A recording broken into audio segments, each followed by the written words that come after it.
一人だ。もう全ての憎しみを一人だけで背負うことができる。闇の中の憎しみはなくならん。それならいっそ俺は過去を切り捨てる。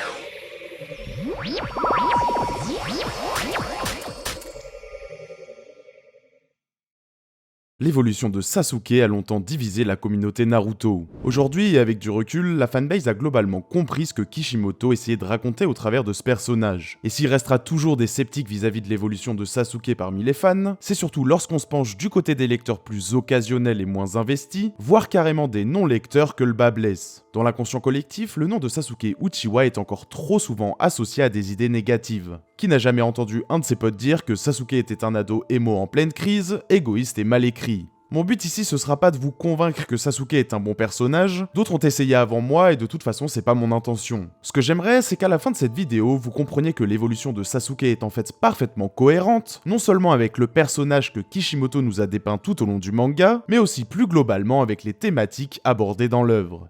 Solitude, sacrifice, recherche et acceptation de soi, ou encore cycle de la haine sont autant de sujets centraux du manga que l'auteur aborde au travers de ses personnages, et Sasuke ne fait pas exception, loin de là. J'évoquais cette idée dans ma vidéo sur les personnages les plus intelligents dans Naruto, mais Kishimoto a d'après moi cette capacité à créer des personnages profondément humains, dont les caractères et questionnements sont très réalistes, malgré le fait qu'ils évoluent dans un monde bien éloigné de notre réalité, où les gens peuvent se balancer des boules de feu dans la tronche quand il y a embrouille. C'est d'ailleurs d'après moi ce qui fait que les personnages de Naruto sont aussi bien réussis, et je pense qu'il y a une sorte de consensus à ce sujet, ce qui explique en grande partie la popularité du manga, surtout en Occident. Mais alors, pourquoi Sasuke a-t-il été moins bien reçu que la plupart des autres personnages du manga? Une partie de la réponse résiderait d'après certains dans l'origine même de la conception du perso. Vous l'avez peut-être déjà entendu quelque part, mais il y a une idée très ancrée dans l'esprit des fans qui se base sur le fait qu'à l'origine, Kishimoto n'aurait pas eu l'intention d'inclure le personnage de Sasuke à son récit, mais qu'un de ses éditeurs lui aurait mis la pression pour donner un rival à son héros. Du coup, d'après eux, l'auteur ne savait pas quoi raconter sur Sasuke, et il a dû improviser au fur et à mesure, ce qui explique que ce dernier soit un personnage aussi entre guillemets instable. Mais si vous voulez mon avis, les gens qui pensent ça font juste de la surinterprétation. Car oui, Kishimoto a effectivement expliqué en 2007 dans un des volumes du Shonen Jump que l'un de ses éditeurs lui avait suggéré d'inventer un rival à Naruto. Mais pour rappel, Sasuke apparaît au chapitre 3, ce qui implique que l'idée du personnage a émergé bien avant la prépublication dans les pages du Jump, parce que je veux bien qu'un auteur puisse parfois improviser, mais de là à freestyler complètement un de ses personnages principaux dès le 3e chapitre de son manga, il s'agirait d'oser. Cette idée est soutenue par le fait que plus tard, Kishimoto expliquera avoir voulu introduire Sasuke avant la formation de l'équipe 7, mais que finalement, le fameux éditeur lui conseillera de focus ses 2 premiers chapitres sur son héros, et de présenter le reste du casting au moment de la formation de l'équipe 7. Pareil, dans les tomes reliés, Kishimoto partage souvent des anecdotes sur lui, ses assistants et la conception de son manga. C'est notamment de là qu'on sait pourquoi il a abandonné les lunettes de Naruto qui étaient trop longues à dessiner, et qu'il a imaginé le concept du bandeau frontal pour les remplacer. Et du coup, dans ces petites pages bonus, on apprend des choses comme les premières idées de Kishimoto concernant Kakashi, ses inspirations pour le design de Naruto et plein d'autres trucs, mais il ne fait jamais mention de Sasuke comme étant arrivé entre guillemets tard dans le processus de création de son manga. D'ailleurs, certaines des pages bonus dont je parle étaient des illustrations inédites de l'auteur, qui seront ensuite regroupées avec les covers en couleur et d'autres illustrations de Kishimoto réalisées pour le Shonen Jump dans des artbooks. Et dans le premier artbook paru en 2007 justement, on en apprend plus sur la conception du design de Sasuke et sur sa rivalité avec Naruto. Donc voilà, contrairement à ce qu'on pense, la création de Sasuke n'est pas arrivée si tard que ça dans le processus de création du manga. Pareil, dans le premier databook, Kishimoto révèle un de ses premiers designs de l'équipe 7, qui est assez éloigné de celui qu'on a eu finalement, et sur lequel on retrouve Sasuke justement, même si son design était pour le moins discutable.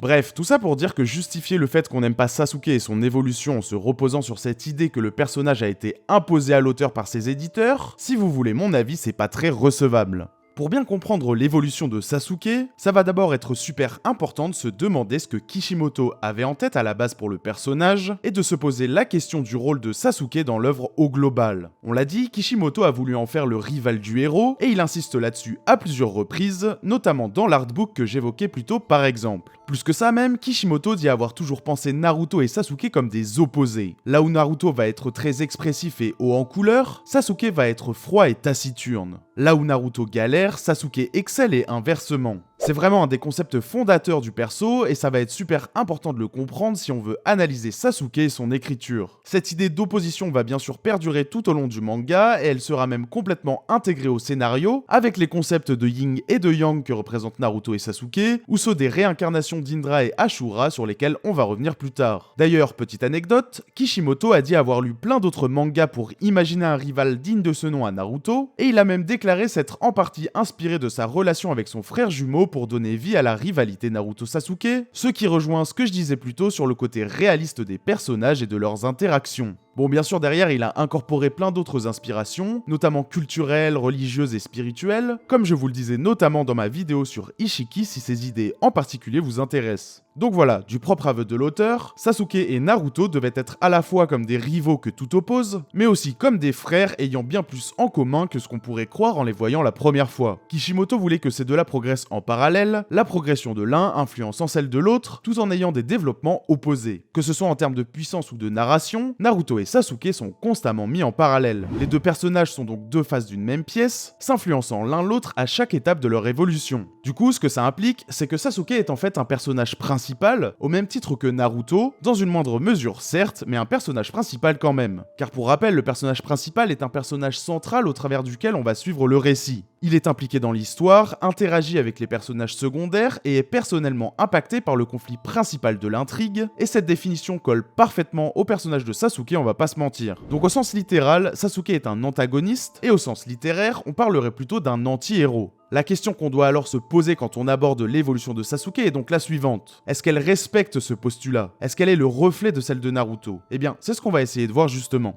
Du coup, maintenant qu'on a fait ce petit point que je trouvais intéressant sur la conception du personnage, et qu'on a établi certains postulats, on peut rentrer dans le vif du sujet, à savoir l'évolution scénaristique de Sasuke et ce qui lui a été reproché.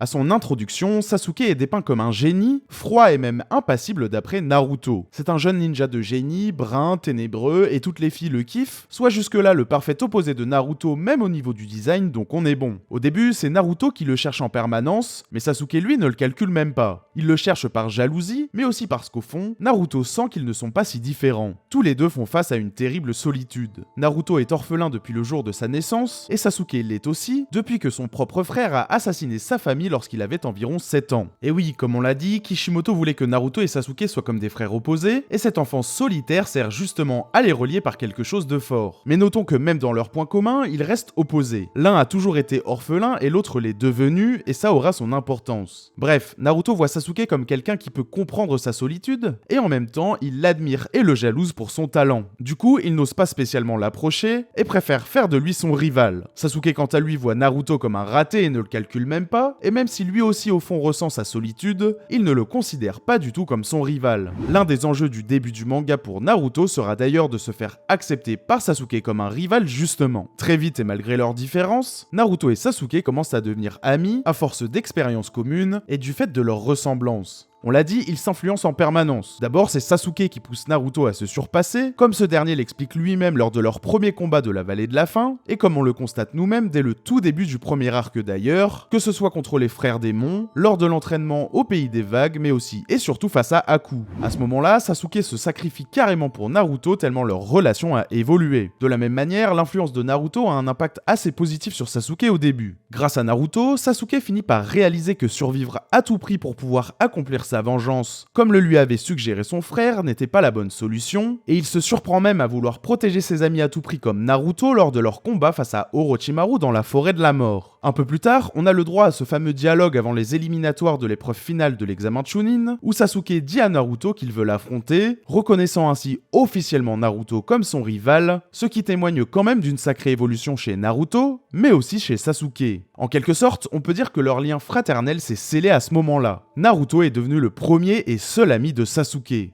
Malheureusement, c'est aussi ici que les vraies divergences dans leurs évolutions vont commencer à se faire sentir. Car face au progrès fulgurant de Naruto, Sasuke commence à être frustré. Et en dehors de tout contexte scénaristique, je trouve que c'est une réaction assez réaliste. Je veux dire, pas besoin de chercher bien loin pour trouver des exemples de gens qui se sentent frustrés quand ils se font dépasser. C'est d'ailleurs souvent le cas entre frères et sœurs, ce qui renforce encore cette idée de lien fraternel. Mais pour vraiment expliquer et comprendre cette frustration, le moment serait bien choisi pour parler des objectifs réels de Naruto et Sasuke. Car oui, leur rivalité et leur amitié sont en toile de fond pour l'instant. Et pour rendre leur relation et son évolution crédible, il faut l'inscrire dans un contexte. Le contexte ici, c'est que Naruto veut devenir Hokage pour être reconnu par tous et sortir de sa solitude, là où Sasuke veut se venger de son frère qui a tué sa famille. Il faut bien comprendre que Sasuke a dû trouver la ressource en lui pour continuer à vivre après que tout lui ait été enlevé, sa relation avec son frère, ses parents, son clan, etc. Et c'est grâce à la vengeance qu'il a réussi à le faire et qu'il s'est forgé en tant que shinobi. Depuis qu'il est orphelin, Sasuke a tout fait pour un jour venir à bout du monstre qu'est Itachi.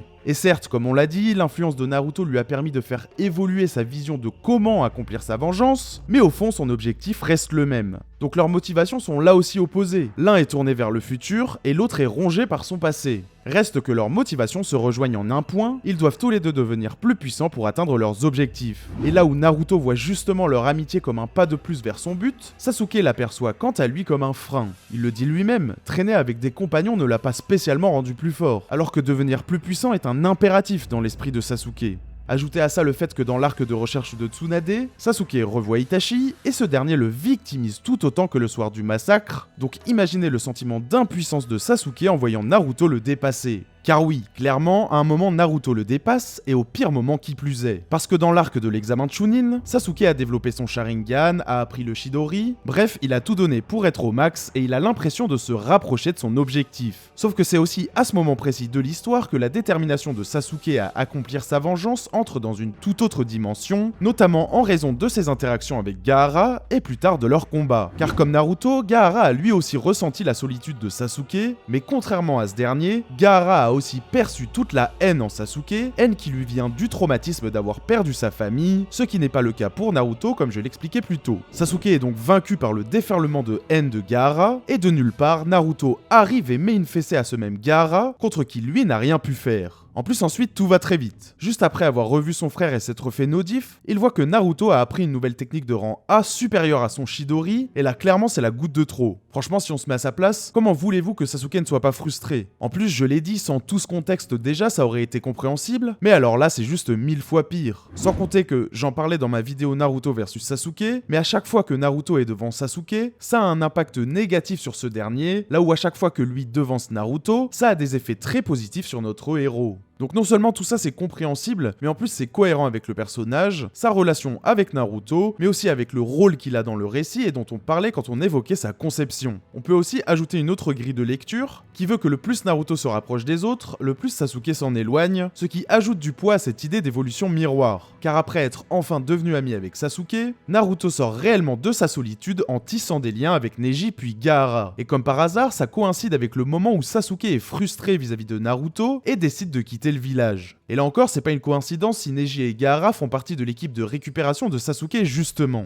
On pourrait même ajouter Shikamaru, Lee et les autres à l'analogie et ça fonctionnerait aussi. D'ailleurs, puisqu'on parle de cet arc, rappelons que Sasuke va carrément jusqu'à essayer de tuer Naruto dans la vallée de la faim, même si au final, il décide de ne pas le faire en s'opposant idéologiquement à son frère et en refusant d'être un meurtrier. Parce que Sasuke, derrière ses airs de mec qui s'en tape des autres, il est finalement pas si insensible que ça et c'est montré très tôt. Au tout début, on voit bien qu'il n'est pas insensible aux provocations de Naruto, il rougit lorsque Sakura lui fait des avances, et il va même jusqu'à se sacrifier pour son pote. Bref, on peut être sûr que Sasuke a bon fond, mais qu'il est victime de sa propre haine. Donc finalement, c'est logique qu'il refuse de tuer son meilleur ami juste parce que son grand frère génocidaire le lui a recommandé, et ça contredit pas du tout sa dynamique avec Naruto. Au contraire, après leur premier combat dans la vallée de la faim, Kakashi nous foreshadow même les parallèles entre Naruto et Sasuke, et Madara et Hashirama. Après ça, on suit les évolutions de Naruto et Sasuke chacun de leur côté, tout en ayant bien sûr toujours des parallèles entre les deux. Après l'ellipse, Sasuke devient entre guillemets officiellement le deuxième personnage principal, ce qui, encore une fois, est cohérent avec l'idée initiale de Kishimoto de donner des évolutions miroirs à Naruto et Sasuke. Car bien sûr, ça n'aurait pas eu de sens qu'on ne suive pas la progression de Sasuke pour pouvoir dresser les parallèles avec celle de Naruto. Pourtant, je sais que c'est l'un des trucs qui en a dérangé pas mal à l'époque. C'est d'ailleurs aussi ce qui explique que l'image d'un Naruto qui veut absolument ramener Sasuke au village ait carrément atteint le statut de mème sur internet. Et même si c'est un peu marrant, je trouve ça bien dommage parce que, comme on vient de l'expliquer, c'est un choix scénaristique super cohérent de séparer les deux rivaux. Qu'on aime ou qu'on n'aime pas, c'est une chose, mais c'est cohérent avec la vision de l'auteur. Ça l'est d'autant plus d'ailleurs que Sasuke a pas quitté le village pour aller faire un road trip à Iwa. Non, le mec il est parti rejoindre Orochimaru. Et pour rappel, c'est Orochimaru qui a approché Sasuke en premier lieu pour l'attirer dans sa toile. Comme il avait développé une fixette sur Itachi et qu'il savait que ce dernier avait un petit frère, Orochimaru en a profité. Il se doutait que Sasuke recherchait la puissance pour se venger d'Itachi, et ça tombait bien puisque lui aussi, donc il a su manipuler les tiraillements de Sasuke à son avantage. Donc voilà, quand on tient compte de tout ce contexte, on comprend vraiment pourquoi Sasuke pensait avoir toutes les raisons du monde de quitter le village. Et vous n'allez pas me dire que se faire manipuler par un daron de 50 ans quand on en a 12, c'est être mal écrit, pitié. Donc là encore, qu'on n'aime pas, c'est une chose, mais qu'on se plaigne d'un défaut d'écriture, là pour le coup ça me dépasse. En plus, concrètement, cette décision de Sasuke, elle a porté ses fruits. Après l'ellipse, il est devenu super puissant, et ça a eu un double effet positif. Déjà sur lui-même, puisque ça l'a rapproché de son objectif plus rapidement que s'il était resté à Konoha, mais aussi sur Naruto, vu que, rappelez-vous, à chaque fois que Sasuke est au-dessus, ça va le booster et être positif pour notre héros. Alors quand je dis positif, je parle pour son développement scénaristique, hein. J'espère que vous l'aviez compris, parce que dans les faits, c'est vrai que ça tape quand même bien fort dans son moral. N'empêche que face à la progression de Sasuke, Naruto va encore se surpasser et c'est pour le mieux. Autre truc qui, je pense, a déplu au lecteur chez le Sasuke du début de Shippuden, et qui pourtant restait cohérent, le fait que Sasuke soit prêt à laisser Orochimaru s'emparer de son corps, tant que ça lui permettrait d'accomplir sa vengeance. Alors là-dessus, plusieurs choses. Déjà, pour un mec à qui on reproche souvent son égocentrisme, c'est assez ironique de carrément être prêt à sacrifier sa petite personne pour atteindre son objectif. Si vous voulez mon avis, c'est plutôt révélateur de la détermination du personnage. Et puis, concrètement, il y a plus d'éléments qui suggèrent que Sasuke ne serait pas allé jusqu'à totalement céder son corps à Orochimaru que le contraire. En effet, il attend qu'Orochimaru soit le plus affaibli possible pour s'en prendre à lui, il est confiant de se défaire de l'emprise de son jutsu de transfert d'âme et de sortir de sa dimension spirituelle grâce à ses Sharingan, et il va carrément jusqu'à présélectionner d'autres cobayes d'Orochimaru afin de monter une grosse équipe pour partir à la recherche d'Itachi. Donc clairement, j'aurais plus tendance à dire que Sasuke a exploité Orochimaru et son savoir au maximum, tout en guettant l'opportunité de s'en débarrasser avant de récupérer ses meilleures ressources et tracer sa route. Bon, visiblement, il a sous-estimé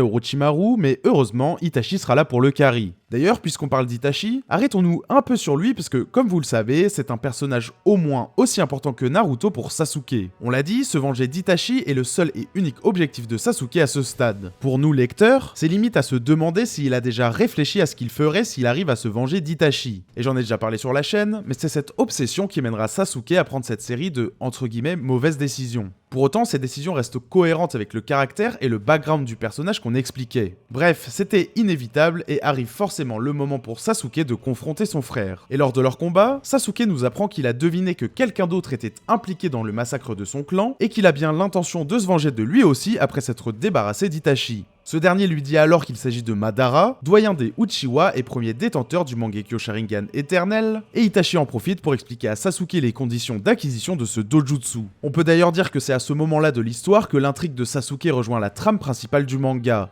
Du coup, à ce moment-là, on imagine juste que si Sasuke vient à bout d'Itachi, il poursuivra sa vengeance sur Madara et finira donc inexorablement par rejoindre Naruto d'une manière ou d'une autre, vu que ce dernier est lui aussi destiné à affronter Madara / Obito / les deux. Et en un sens, c'est ce qui va se passer, mais ça se passera pas exactement comme prévu. Car certes, Sasuke sort entre guillemets vainqueur de son combat contre Itachi, mais Madara et Obito en savaient plus sur Itachi que prévu, et il en profite pour l'approcher. Il lui apprend alors qu'Itachi était en fait encore un shinobi de Konoha, ayant massacré leur clan pour éviter une guerre civile voire mondiale, avant d'infiltrer l'Akatsuki tout en passant un accord avec les hauts dignitaires du village pour qu'ils ne s'en prennent jamais à lui. Obito précise au passage qu'Itachi en a profité pour le débarrasser définitivement d'Orochimaru et lui permettre de s'éveiller au Mangekyo Sharingan. Bref, Sasuke comprend que toute sa vie reposait sur le mensonge de son frère. Et alors clairement, ce plot twist sur la vraie nature d'Itachi est l'une des plus grosses masterclass de Kishimoto, et je pense qu'on sera presque tous d'accord là-dessus. Là où les gens ont eu un problème avec cette révélation, c'est sur l'impact qu'elle a eu sur Sasuke.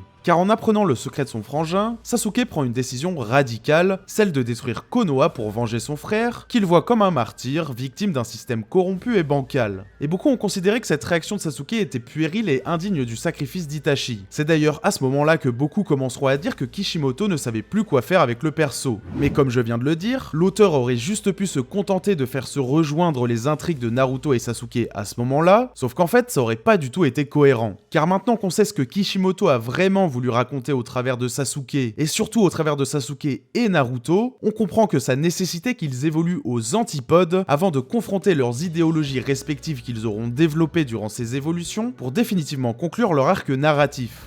Et puis, encore une fois, la réaction de Sasuke face à la révélation d'Itachi est cohérente avec le personnage. On l'a dit, contrairement aux apparences, Sasuke est sensible. L'amour qu'il portait pour sa famille s'est transformé en une haine viscérale lorsqu'elle a été massacrée par son frère. Mais maintenant que cette haine est en lui et qu'il ne peut plus tenir son frère pour seul responsable, Sasuke doit bien la déverser quelque part. C'est plutôt réaliste comme réaction. Quand on a la haine, c'est rare qu'un gros choc émotionnel comme celui qu'il vient de vivre nous l'enlève, au contraire. C'est une idée que Kishimoto a d'ailleurs matérialisée au travers du fonctionnement des pouvoirs exclusifs aux Uchiwa. Comme l'explique Tobirama, les Uchiwa sont sensibles. Ils sont capables d'aimer plus que les autres, mais aussi de haïr plus que les autres, et leurs émotions alimentent leur pouvoir oculaire, ce qui a de grandes chances de provoquer un cercle vicieux chez les Uchiwa avides de pouvoir, et Sasuke illustre parfaitement ce concept. Désormais, Sasuke a un nouvel objectif, se venger de Konoha, armé de ses Mangekyo et de sa haine envers ceux qui ont fait souffrir son frère, et indirectement tuer sa famille. A partir de là, Sasuke prend vraiment le chemin opposé à Naruto, et c'est d'ailleurs d'après moi à peu près à ce moment-là qu'Indra a décidé de transmigrer en lui. Car jusqu'ici, Sasuke avait refusé de tuer quelqu'un d'autre qu'Itachi, même s'il avait fait une exception pour Orochimaru, du moins c'est ce qu'il croyait, vu que c'était une pourriture. Mais maintenant qu'il a été confronté aux réalités les plus sombres du monde qui l'entoure, Sasuke décide de s'enfoncer dans les ténèbres et il se met même à tuer, car jusqu'ici il était carrément considéré comme un héros par certains villageois. En effet, je le rappelle, il est directement impliqué dans la mort de 3 des plus grands criminels du monde, Deidara, Orochimaru et bien sûr Itachi. Mais lui, il s'en fout et désormais il ne s'encombrera plus d'un code moral, tout ce qu'il veut c'est accomplir sa vengeance sur Konoha jusqu'au dernier villageois.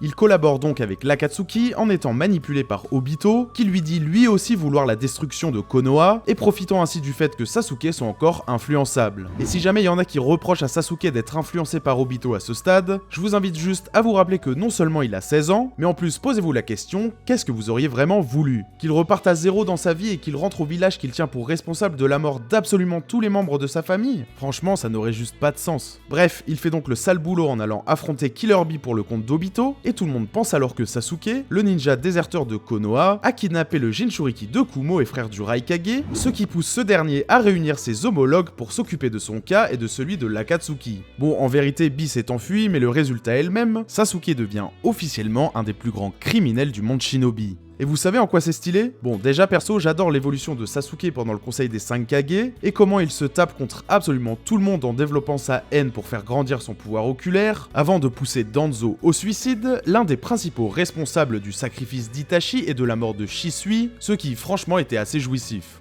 Mais en plus, comme par hasard, le moment où Sasuke devient officiellement un criminel et un meurtrier coïncide étrangement avec le moment où Naruto devient officiellement le héros de Konoha, en venant à bout de Pain, et en réussissant à ramener tous les villageois à la vie justement en décidant de ne pas tuer Nagato. Donc pile quand Naruto fait le choix de la paix, Sasuke fait celui du conflit, et franchement si ça c'est pas un parallèle super stylé, et justement c'est pas un hasard si on a à nouveau une rencontre entre Naruto et Sasuke juste après ça, où les deux rivaux comprennent que le moment de leur confrontation finale va bientôt sonner, ce qui les pousse à nouveau à progresser. Pour être sûr de venir à bout de Naruto, qui représente désormais son principal obstacle, Sasuke décide de s'implanter les yeux de son frère pour éveiller le Mangekyo Sharingan éternel, tandis que Naruto part quant à lui s'entraîner à la maîtrise de Kyuubi. En gros, ils se mettent d'accord pour que Sasuke passe par Naruto avant d'accomplir sa vengeance sur le reste de Konoha, en décimant tout ce qui reste du village pour laver définitivement le nom des Uchiwa, ce qui, j'ai plus besoin de vous l'expliquer, fait beaucoup sens narrativement. Mais alors qu'il émerge de sa transplantation et se lance à la poursuite de Naruto, Sasuke découvre que le monde est plongé dans une guerre, et il fait rapidement une rencontre très inattendue, celle de son frère qui a été réanimé par l'Edo Tensei de Kabuto pour servir de soldat. Et là encore, je pense que beaucoup n'ont pas bien compris à quel point revoir Itachi a été capital dans le développement de Sasuke. Car sans avoir combattu avec son frère face à Kabuto, et sans avoir échangé quelques dernières paroles avec lui, Sasuke n'aurait jamais ressenti le besoin d'en apprendre plus sur la signification d'un village ou sur la vraie nature du shinobi. Limite, il ne se serait peut-être jamais posé la question de savoir pourquoi son frère est allé si loin pour protéger le village mais aussi la paix. Dit autrement, sans Itachi, Sasuke n'aurait jamais décidé d'écouter le récit d'Hashirama, et il n'aurait jamais décidé de défendre Konoha face à la menace de Madara, Obito et leur plan Œil de Lune. J'irais même jusqu'à dire que sans cet événement, Sasuke aurait très bien pu basculer dans le mauvais camp. Car pas besoin de vous rappeler que Kishimoto a dressé beaucoup de parallèles entre Naruto et Sasuke certes, mais il en a aussi dressé énormément entre Sasuke et Madara. Comme Sasuke, Madara s'est lié d'amitié avec un jeune garçon en apparence totalement opposé à lui dans sa jeunesse. Comme Sasuke, Madara a dû couper ses liens avec ce jeune garçon en croyant réaliser que leur amitié était un frein à son vrai objectif, en l'occurrence protéger les siens et ne plus voir ses frères mourir. Et encore, comme Sasuke, la mort de son dernier frangin provoquera un déchaînement de haine chez Madara, qui le conduira à terme à affronter à mort son ancien ami et rival, Hashirama Senju. Mais heureusement, il existe quelques différences entre les parcours de Madara et Sasuke, et l'héritage légué par Itachi en fait partie. Car grâce à Itachi et après avoir écouté le récit de Hashirama, Sasuke rejoint les rangs de l'Alliance avec la ferme intention de, entre guillemets, devenir Hokage, même si c'est juste une façon de dire qu'il souhaite mener une révolution en déconstruisant totalement le monde shinobi pour imposer sa vision de la paix par la force. Mais contrairement à Madara et son plan Œil de Lune dans lequel le monde shinobi au sens où on l'entend n'existerait plus, vu que tout le monde serait endormi dans un genjutsu, Sasuke souhaite quant à lui préserver ce monde shinobi pour lequel son frère a tout sacrifié, ce qu'il va d'ailleurs démontrer tout au long de la guerre, que ce soit face à Jubito, Madara réincarné, etc. Et franchement, ça a été beaucoup critiqué, mais moi je trouve que ce changement d'objectif, non seulement il est cohérent dans le contexte de parallèle avec Madara et d'évolution miroir avec Naruto, qui souhaite quant à lui apporter la paix par l'entente et le partage et non par la force, mais en plus franchement, l'objectif en question, il est loin d'être déconnant dans le contexte. Profiter que le monde se remette d'une guerre mondiale pour faire un bon gros putsch, c'est relativement bien vu, et c'est nettement moins bourrin que le Mugen Tsukuyomi de Madara. Bon, de là on peut skip la plupart du climax de la Grande Guerre, car la prochaine grosse évolution de Sasuke a bien sûr lieu face à Naruto dans le deuxième round de la Vallée de la Faim, soit en gros lors de la confrontation idéologique finale. On peut quand même noter que c'est pendant la guerre qu'on apprend que Sasuke est la réincarnation d'Indra, le fils aîné de l'ermite Rikudo, tandis que Naruto est celle d'Ashura, son fils cadet, mais finalement ça c'est très symbolique, et c'est pas forcément ce qui va nous intéresser ici, vu que ça vient juste consolider une idée qu'on a déjà développée dans l'analyse. Ça établit juste clairement dans le lore que Sasuke est le Yin, et il incarne l'idée que la force peut tout, tandis que Naruto est le Yang, l'incarnation que l'amour peut tout. Bref, j'ai déjà parlé de ces idées-là sur la chaîne. Ce qui va nous intéresser plutôt ici, comme j'ai dit, c'est leur confrontation finale. À ce stade, Sasuke est résigné à l'idée de faire son coup d'état d'échelle mondiale, ce qui sera d'autant plus simple maintenant qu'il a un Rinnegan et qu'il est devenu super cheaté. C'est officiel maintenant, c'est plus simplement une implication narrative. Naruto est littéralement le seul qui puisse l'arrêter. La suite, vous la connaissez, ils s'affrontent et finissent tous les deux aux portes de la mort. Et c'est là qu'intervient l'autre grosse différence entre Sasuke et Madara que j'évoquais tout à l'heure, ou plutôt je devrais dire la différence entre Naruto et Hashirama. Car contrairement à Hashirama dans son combat contre Madara, Naruto ne choisit pas entre le village et Sasuke. Il a choisi de ne pas faire ce choix. Soit il réussissait à ramener Sasuke, soit il mourrait avec lui en protégeant le village, et en assumant son échec de ne pas avoir su ramener son premier ami, qu'il s'était pourtant juré de ne jamais abandonner. Face à cet acte totalement désintéressé de Naruto, Sasuke prend conscience de la vraie nature du pouvoir qui avait toujours permis à Naruto de le surpasser et qui lui avait toujours fait défaut. C'est en comprenant tout ça que Sasuke ne ressentit plus cette solitude pour la première fois depuis bien longtemps et il reconnaît alors sa défaite. Naruto a remporté la bataille idéologique, l'amour l'a emporté et le cycle de la haine est rompu. Du coup voilà, je sais pas vous, mais personnellement je comprends qu'on puisse ne pas aimer le personnage de Sasuke, et de toute façon les goûts et les couleurs ça se discute pas. Par contre, dire que l'arc narratif de Sasuke est mauvais, qu'il a été bâclé ou freestylé, franchement ça relèverait plus de la mauvaise foi à ce stade. On peut conclure rapidement en évoquant son évolution à la toute fin du manga et post-Shippuden, même si il me semble que cette version de Sasuke est assez peu critiquée. Il a déjà fait sa rédemption, et même s'il se cherche encore à la fin du manga et décide de partir découvrir le monde pour essayer de mieux le comprendre, se comprendre lui ainsi que les autres, il a déjà été libéré de sa haine et de sa solitude, donc le plus gros du boulot a été fait. On peut juste noter qu'à la toute fin du manga, quand il part de Konoha, c'est afin de réaliser une sorte de quête, à la fois comme un exil pour se faire pardonner ses péchés, mais aussi comme une façon de tenter de voir le monde sous la nouvelle perspective offerte par Naruto. Et c'est assez intéressant, mais d'après moi, moins que l'arc narratif principal qu'on a analysé dans cette vidéo. Ce qu'on peut noter par contre sur ce Sasuke, c'est qu'en acceptant de collaborer avec Naruto pour mettre en place son monde de paix reposant sur la solidarité, Sasuke parvient définitivement à se détacher des concepts de haine et de solitude auxquels il était jusque-là rattaché. Et certes, c'est grâce à l'influence de Naruto, mais il faudrait pas non plus sous-estimer la capacité de Sasuke à reconnaître ses erreurs et à remettre en question sa vision face à celle de Naruto pour ensuite l'adapter pour mieux coller à l'héritage de son frère. Ainsi, Sasuke réussit là aussi où Madara a échoué et la boucle est bouclée. Le yin et le yang sont maintenant réunis comme l'a toujours souhaité Hagoromo, et en travaillant ensemble, que ce soit en combat ou ailleurs, ils obtiennent un pouvoir bien supérieur à l'addition de leurs forces respectives. Pour conclure, je dirais que Sasuke illustre très bien l'évolution que Naruto aurait pu avoir s'il s'était engagé sur la voie de la haine en se laissant consumer par sa solitude. Il est un personnage complexe et imparfait, mais profondément humain, et son arc narratif est tout à fait cohérent avec le ou les concepts qu'il était censé incarner. Je sais pas vous, mais personnellement, je trouve que Kishimoto a fait un super taf avec Sasuke. En vérité, c'est loin d'être mon personnage préféré. J'ai moi aussi eu du mal à le comprendre et a fortiori à l'apprécier pendant un temps, mais maintenant que j'ai plus de recul sur l'œuvre, je trouve que Sasuke est réellement bien écrit, et il est vraiment le deuxième personnage principal du manga. Sans Sasuke, pas de Naruto en quelque sorte, donc rien que pour ça, respectez Sasuke.